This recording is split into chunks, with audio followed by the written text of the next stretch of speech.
The wizard studies में आप सभी लोगों का एक बार फिर से स्वागत है। आज मैं आप लोगों को एक ऐसे व्यक्तित्व की कहानी लेकर के आपके बीच उपस्थित हुआ हूँ, जिन्हें कई नामों से जाना जाता है।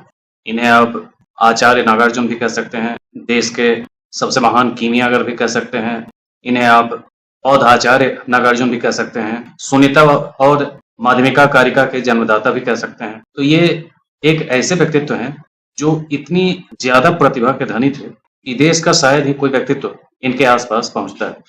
एक संत के रूप में हो या एक वैज्ञानिक के रूप में हो या एक विशेषज्ञ के रूप में हो, हर तरीके से ये देश के महानतम व्यक्तित्व हैं। और बौद्ध धर्म में जो महायान आया, उस महायान के लाने वाले यही लोग थे। बौद्ध धर्म में हीनयान और महायान, ये जो दो उप संप्रदाय बन गए बौद्ध धर्म के अंतर्गत, उसमें महायान के प्रणेता भी अगर कहा जाए तो यही लोग रहे हैं। तो आज हम इनके जीवन की सभी जो जीवन वृत्तांत कहें इनका, उसे लेकर के हम आपके बीच उपस्थित हुए हैं। तो आइए देखते हैं।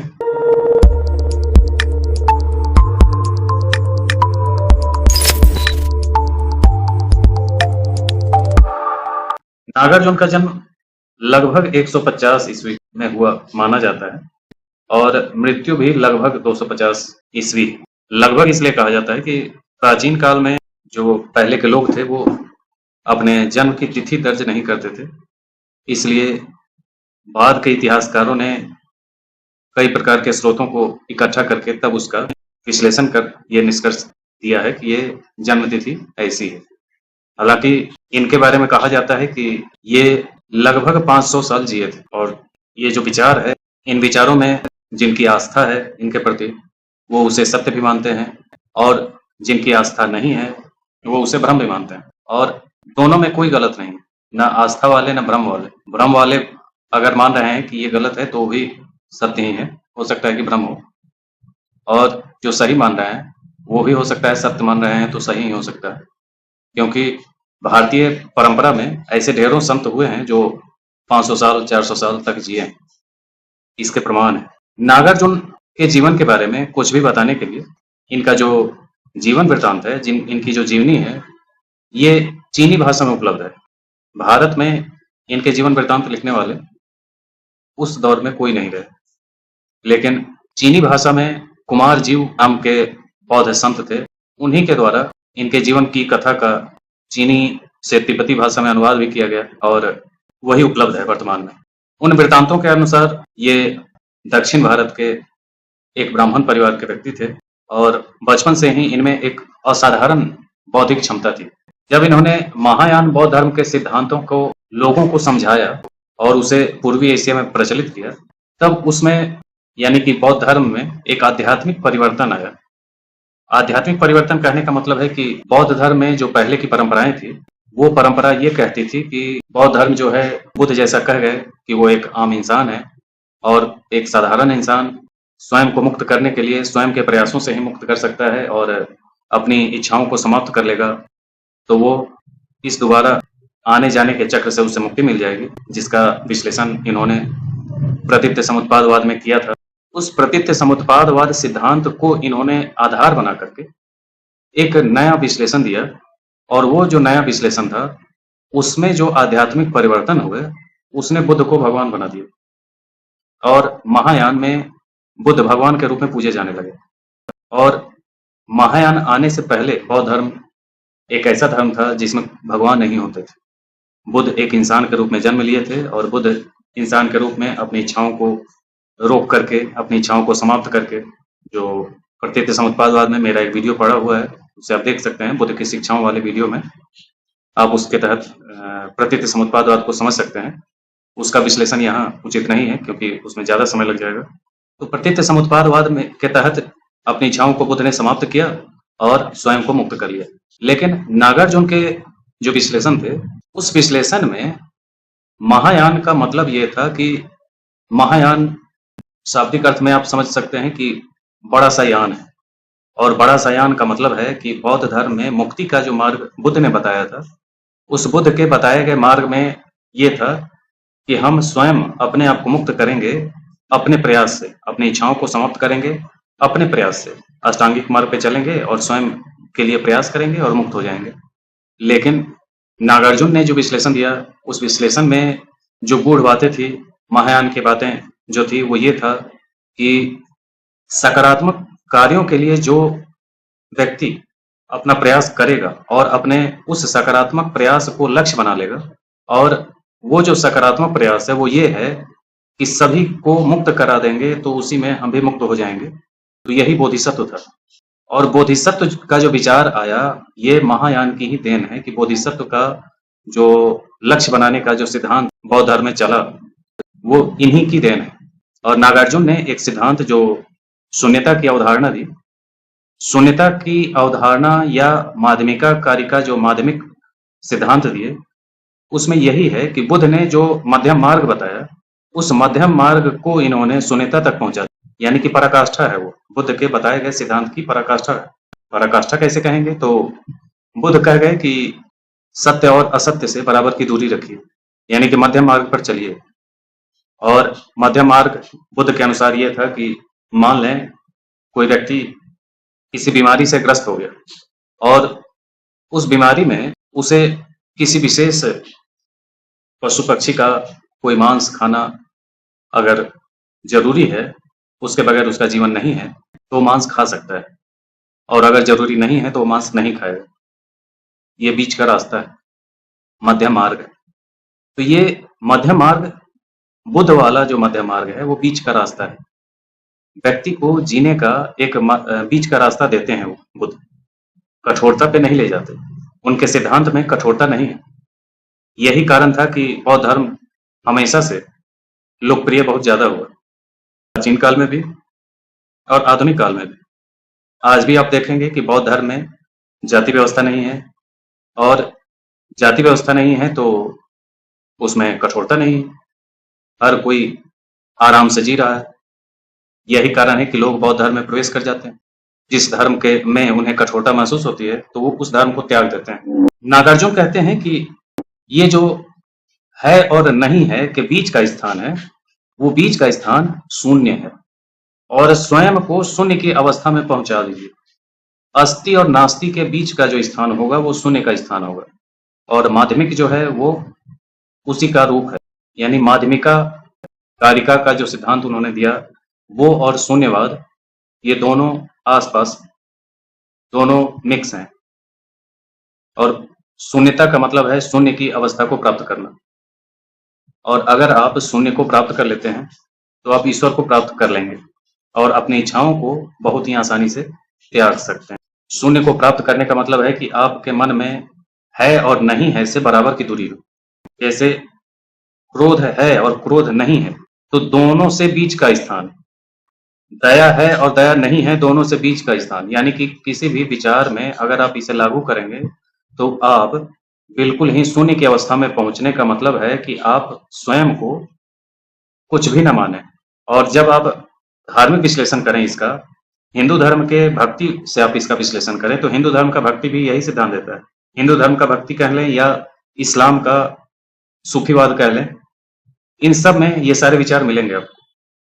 शून्य तक पहुंचने का मार्ग, हिंदू धर्म में ईश्वर के प्राप्ति का मार्ग है अपने को शून्य में पहुंचाना। यानी कि जो व्यक्ति अपने समस्त प्रकार के पहचान को, अपने शरीर को, अपने स्थान को, मानव होने के बोध को, इन सभी चीजों को भूल जाए, इन सब से मुक्त हो जाए, वो ईश्वर के प्राप्त करने में आधा से क्या लगभग मार्ग तय कर चुका है।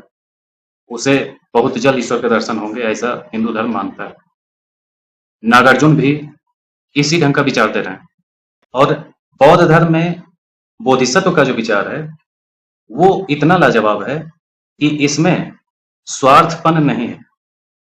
अगर कोई व्यक्ति ये संकल्प ले ले कि पूरे समाज को हम मुक्त करा देंगे तो उसी में हम भी मुक्त हो जाएंगे, और अगर ऐसा समाज कहीं तैयार हो जाता है तो आज महायान जैसा संप्रदाय पूरी दुनिया में छा जाएगा। अगर हर कोई यही करने लग जाए तो ये विश्व मानवतावाद जैसा सिद्धांत आपको दिखाई देगा। तो ये इतना लाजवाब था जिस वजह से इसे महायान नाम दिया गया। एक बड़े से यान पर सवार होकर के अपना सफर तय करना, मोक्ष का मार्ग तय करना, यही महायान का उद्देश्य था। अपने दौर में नागार्जुन ने बहुत सारे शास्त्रार्थ किए। उस दौर के जितने दार्शनिक थे उन सभी को इन्होंने अपने दौर में शास्त्रार्थ में परास्त किया था। इनके जो आयु थे उनके 500 से अधिक वर्ष जीवित रहने के जो संदर्भ मिलते हैं, उसमें कुछ इतिहासकार या कुछ लोग ये मानते हैं कि नागार्जुन नाम के कई संत रहे हैं। इस वजह से उस काल को लगातार 4 नागार्जुन मानते हैं ये लोग कि 4 नागार्जुन रहे हैं, क्योंकि इतने साल जीने को वो लोग सही नहीं मानते कि हो सकता है कि ये भ्रम हो या गलत हो, ये अलग-अलग लोग हों ये 4 लोग। तो ऐसा मानते हैं, इसलिए एक विवाद न रहे इसलिए ये कालखंड 150 से 250 का निर्धारित कर दिया गया है इतिहास में पढ़ने के लिए। तो ये इनका जो जीवन था, ये दक्षिण भारत में जब सातवाहन का दौर चल रहा था, उस सातवाहन का एक राजा था यज्ञश्री। तो यज्ञश्री को इन्होंने पत्र लिखा था। उस पत्र लिखने के आधार पर यह निष्कर्ष निकाला गया कि ये दक्षिण भारत के रहे थे और कनिष्क के दरबार में आकर के रहे थे। कनिष्क प्रथम जो था वो कुषाण वंश का शासक था, जो उत्तर भारत में शासन करता था। उसी के दरबार में, वो भी एक विद्वान व्यक्ति था और वो भी बौद्ध धर्म में दीक्षित हो चुका था। उन्हीं के दरबार में ये रहते थे और वहीं पे इन्होंने अपना लगभग पूरा जीवन गुजारा और वहीं पर इन्होंने अपना जो भी दर्शन था, माध्यमिक दर्शन और शून्यवाद दर्शन, ये सारे दर्शन इन्होंने वहीं दिए और प्रथित समुत्पादवाद के सिद्धांत का दार्शनिक विश्लेषण प्रस्तुत किया। इनके प्रभाव में आकर के बौद्ध धर्म बहुत ज्यादा ऊंचाई तक पहुंचा और जब बौद्ध धर्म में बुद्ध को ईश्वर का स्वरूप बना दिया गया और वो भी एक तार्किक व्यक्ति के द्वारा, चूंकि ये वैज्ञानिक थे इसलिए वैज्ञानिक थे तो तर्क, वैज्ञानिक होने के नाते ये अपना तर्क जो रखेंगे वो एक बहुत मजबूती से रखते थे। कीमियागर इनको इसलिए कहा जाता है, कीमियागर शब्द का मतलब होता है कि उस दौर में प्राचीन काल में वैज्ञानिक सीधे सीधे नहीं कहते थे लोग, वैज्ञानिक शब्द जो है आधुनिक शब्द, क्योंकि विज्ञान जो है आधुनिक काल में इस शब्द को धारण किया है।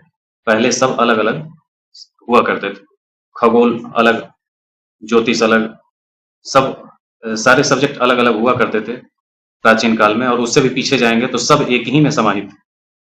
ज्योतिष में ही खगोल भी समाहित है, ज्योतिष में ही गणित भी समाहित है, उसी में अंक गणित, बीज गणित जो भी आप ढूंढेंगे सब उसी में समाहित था। सारे सब्जेक्ट को अलग अलग, कुछ आर्यभट्ट ने किया, कुछ वराहमिहिर ने किया, कुछ नागार्जुन ने किया, कुछ सब लोग अपने अपने योगदान देते रहे और सारे सब्जेक्ट धीरे धीरे भारत में अपना स्वरूप लेता रहा। तो ये धीरे धीरे अलग हुआ। कीमियागर जो थे, कीमियागर का मतलब होता है कि उनको कोई भी साधारण वस्तु भी दे दीजिए, उसे वो कीमती वस्तु में कन्वर्ट कर देंगे। यानी कि अगर उन्हें लोहा दे दिया जाए तो लोहा को सोना बना दें, और वो सोना बनाने का मतलब है कि वो वैज्ञानिक रूप से सोना बनाएंगे, ये नहीं कि केवल विचारों से सोना है। तो ये गुण उनमें था और ऐसा माना जाता है कि इन्होंने अपने जो भी अनुसंधान थे उन अनुसंधानों के आधार पर अमरत्व को भी पा लिया था, अमरत्व का ज्ञान इन्हें मिल चुका था। तो जो लोग ये मानते हैं कि 500 साल जिए, वो ये मानते हैं कि अमरत्व का जब इन्हें ज्ञान हुआ तो उसी को इन्होंने धारण कर लिया था और 500 साल जिए। उसके बाद ये अपने जीवन से ही थक चुके थे, इसलिए स्वयं ही मृत्यु को प्राप्त किए, ऐसा माना जाता है। और वो जो अमरत्व का जो इन्होंने खोज कर लिया था, उसको इन्होंने आगे किसी को दिया नहीं ताकि उसका मिसयूज ना हो। इस ढंग की परंपराएं कहती हैं कि ऐसा था। तो एक लाजवाब व्यक्तित्व नागार्जुन। ह्वेनसांग की अगर बात करें तो ह्वेनसांग ने अपने रचनाओं में कहा है कि अश्वघोष, नागार्जुन, आर्यदेव और कुमारलव ये सब के सब समकालीन थे। राजतरंगिणी का कहना है कि तारानाथ और राजतरंगिणी दोनों के हिसाब से अगर हम देखें तो नागार्जुन कनिष्क काल में पैदा हुए और इस विचार को अगर आप मान लें, राजतरंगिणी और तारानाथ का जो विवरण है इसको अगर मान लें तो प्रथम शताब्दी ईस्वी पूर्व में जन्म हो रहा है, जबकि कुमार जीव ने 405 ईस्वी के आसपास इनके जो जीवन वृत्तांत थे उसका अनुवाद किया है। इस बीच का जो समय है 405 और इस प्रथम शताब्दी ईस्वी पूर्व, इस बीच के समय में वो जिंदा रहे, ऐसा प्रमाण मिलता है। इसलिए ये इनके जीवन वाला जो मामला है ये विवाद में हमेशा रहता है। ये दक्षिण भारत में विदर्भ क्षेत्र के ब्राह्मण कुल के व्यक्ति थे। ये ज्योतिष में, आयुर्वेद में, दर्शन में, तंत्र मंत्र में, इन सभी में ये निपुण थे। प्रज्ञा परिमिता सूत्र के आधार पर इन्होंने माध्यमिक दर्शन का जो प्रवर्तन किया था, उसके बारे में कहा जाता है कि उनके काल में प्रज्ञा परिमिता सूत्र जम्बूद्वीप में अनुपलब्ध है। उन्होंने नागलोक जाकर उन्हें प्राप्त किया था और उन सूत्रों के दर्शन पक्ष को माध्यमिक दर्शन के रूप में प्रस्तुत किया था। भारतवर्ष में इसी विश्लेषणों को में दर्शनों का विकास हुआ है। उपनिषद की धारा में शंकराचार्य का अद्वैत वेदांत और बौद्ध धारा जो इनका था, नागार्जुन का, इनका जो शून्यवाद था, इनको टॉप पे रखा जाता है।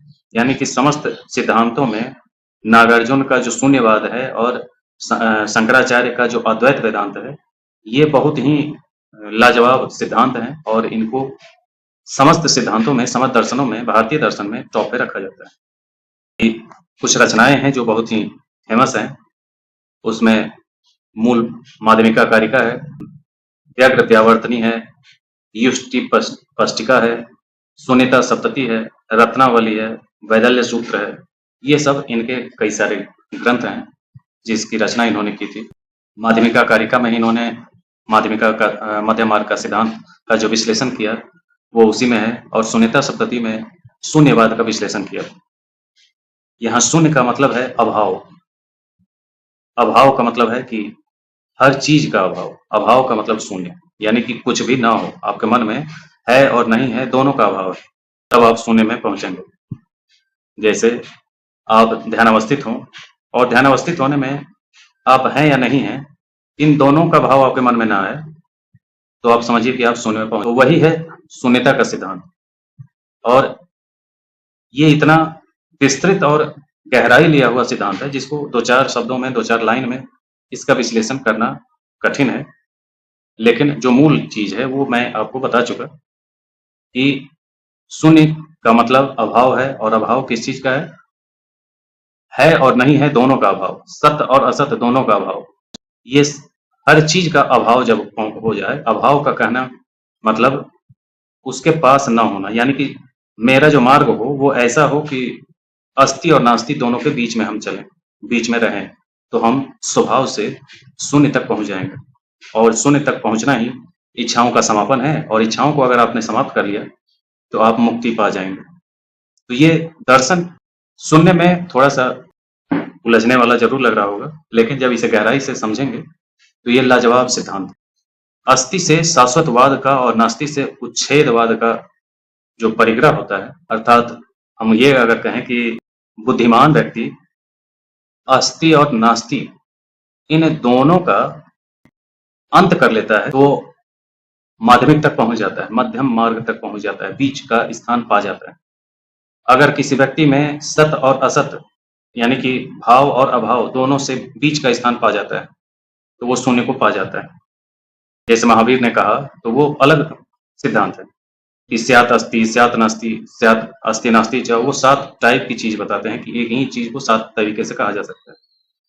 वहां यहाँ जो है ये वैसी ही चीज है, लेकिन ये बिल्कुल ही अलग आप इसको रखेंगे।